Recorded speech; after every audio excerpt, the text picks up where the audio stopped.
I never planned to destroy the one person who believed in me the most. My name is Emma. I'm 34, and for the past 7 years, I was in a relationship with James, one of the kindest, most patient men you could ever meet. He wasn't flashy. He didn't post love poems online or show up with surprise roses, but he showed up in the ways that mattered. When I was sick, when my parents argued, when life just felt too heavy, he was there, always. That's probably what made me take him for granted. James made things easy, predictable, safe, but sometimes, when life gets too quiet, your mind starts craving noise. That noise came in the form of Liam. He was the new graphic designer at our firm, confident, witty, cocky in a way that made people roll their eyes but laugh anyway. He wore loud sneakers and always had some ridiculous story about his weekend. Everyone liked him, including me. At first, it was just banter, stupid jokes in the break room, the kind that flowed harmlessly in the air. Then came the longer lunches, the inside jokes, the memes at midnight. One night, I responded with a laughing emoji and he replied, "Your trouble. You know that?" I stared at that message longer than I should have. That was the first moment I knew. Not that I'd cheat, but that I already was emotionally. James never questioned me. I told him Liam was just funny, just a friend, just someone who made work less boring. And James, the loyal man he was, nodded, kissed my forehead, and said, "Glad you've got good people around you." I hated myself a little for how easy he made it. The first time it crossed the line physically, we were working late. Everyone else had gone. One joke turned into a look turned into a touch, and then I didn't stop it. I didn't pull away. I didn't think. I let it happen, and I didn't confess. I came home, curled up beside James like nothing had changed. But everything had. Every message from Liam after that felt like a wire tightening around my chest. I wasn't stupid. I knew what I was doing. I just convinced myself I could manage it, compartmentalize, like two separate lives. With James, I was steady, reliable. With Liam, I was reckless and thrilling. And somehow I told myself I deserved both. Some nights I'd lie awake, James's breathing steady beside me, and wonder why I felt emptier now than before the affair. Guilt didn't come in waves, it came in silence. In the way I flinched when James said "I love you," in the way I didn't meet his eyes during dinner, in how I started avoiding the things that used to make us stop. But still, I didn't stop, because Liam made me feel seen. And James just saw the version of me I used to be. It wasn't love with Liam. I knew that. It was escape. Stupid, selfish escape. I told myself James would never find out, that I was protecting him by keeping it secret. But secrets rot. And the rot was spreading through every part of my life. I remember once James looked at me across the kitchen, brow furrowed, and said, "You okay? You seem distant." And I lied. I smiled and said, "Just tired." He believed me. Of course he did, because James never gave me a reason to doubt him. And I gave him nothing but reasons to start. I didn't know it then, but the countdown had already begun. And when the moment finally came, it wouldn't be loud. It would be quiet, like guilt, like betrayal, like the way love dies. It was a Tuesday, rainy, gray, and painfully ordinary. James had come home a little early. I was cooking dinner, something simple, pasta with garlic bread. We hadn't spoken much that day. Just a few casual texts. I remember thinking maybe I'd try to reconnect that night. Maybe we could watch a movie and I could pretend, for a few hours, that I wasn't living a double life. I'd been careful. So careful. No messages saved. No selfies. Nothing that could trace back to Liam. But all it took was one slip. My phone buzzed on the counter. I was stirring the sauce, hands busy, distracted. James, always helpful, picked it up to bring it over to me. He didn't even mean to look, but he saw Liam's name, a preview of the message. "Last night was electric. I can't stop thinking about your mouth. I saw the screen flash in his hand as he froze mid-dash step. Everything inside me collapsed. I didn't even try to make up a story. What could I say? That it was a joke? A wrong number? A creative writing prompt? No.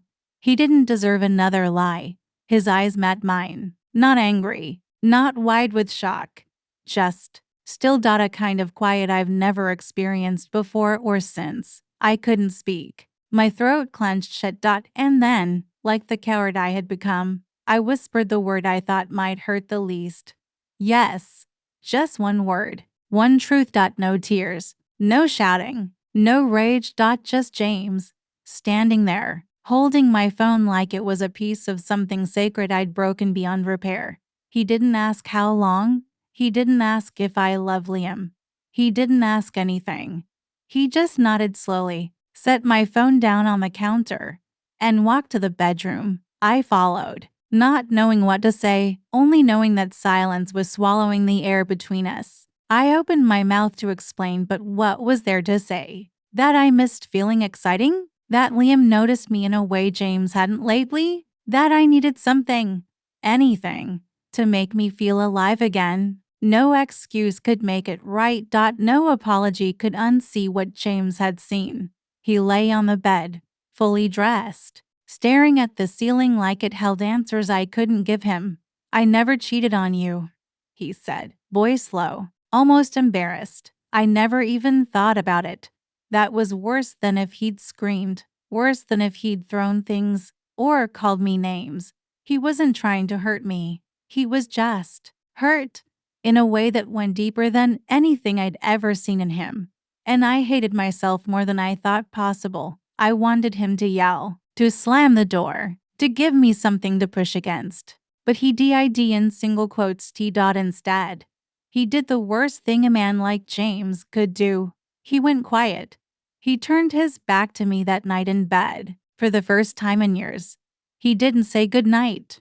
And that silence, it screamed louder than any fight ever could. The next morning, he was already up when I walked into the kitchen, coffee brewed, mug waiting, just like always, but he didn't look at me, didn't say a word.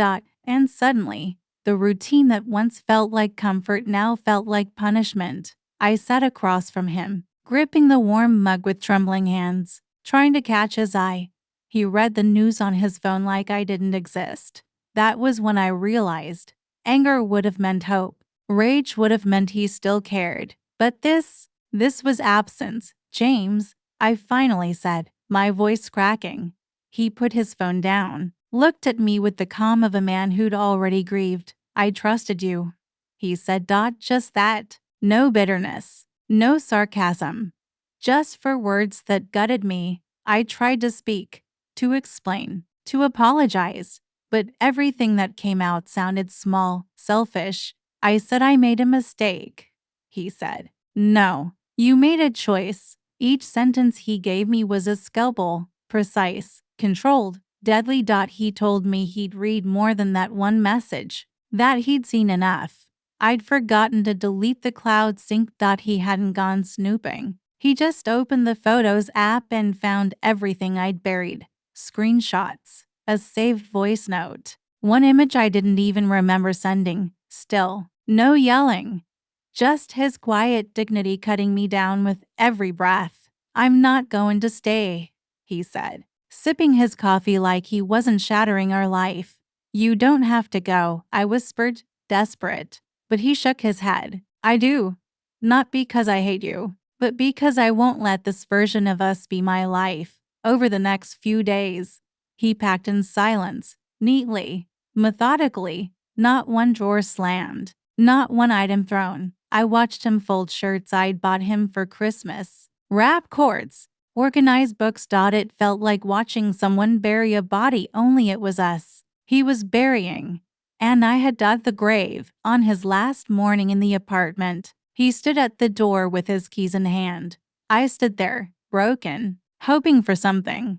Anything. He looked at me with those calm, clear eyes and said the words I'll never forget. I didn't hate you. I just stopped seeing a reason to stay. He walked out. No dramatic exit. No slamming door.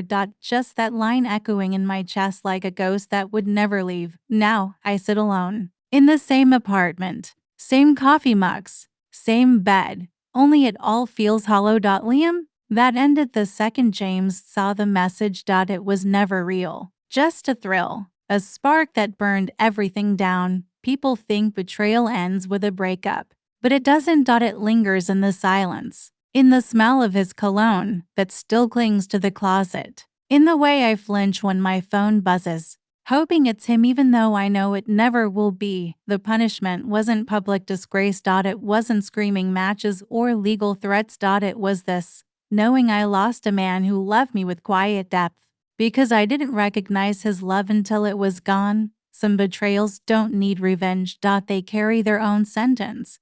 And this is mine.